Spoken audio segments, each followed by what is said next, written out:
দিশামণির showroom pop collection উদ্বোধনের দিনে তিশাকে দাওয়াত করেছে দিশার মা। এবার লাইভে এসে সেই কথাগুলো বলল দিশার মা।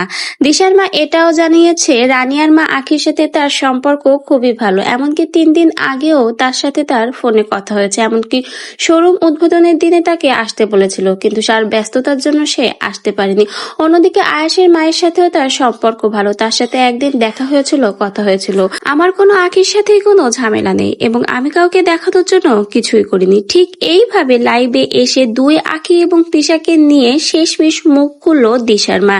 দিশার মা আরো জানিয়েছে, এবারের শোরুম উদ্বোধনে আমি তিশাকে বলেছি হয়তো পরের বার রানিয়ার মা বা আয়াসের মাকে বলবো সবাই আমার শোরুম উদ্বোধনে আসবে, সবার সাথে আমার ভালো সম্পর্ক। আপনাদের কার কি মনে হলো সেটা আমার দেখার বিষয় না, কিন্তু আমার সাথে কারো ঝামেলা নেই। ঠিক এইভাবেই লাইভে এসে দুই আখি এবং তিশাকে নিয়ে যে সকল কথা এতদিন সোশ্যাল মিডিয়াতে যে সমালোচনাগুলো চলছিল তারই উত্তর বা জবাব দিয়ে দিল এবার দিশার মা। আপনারা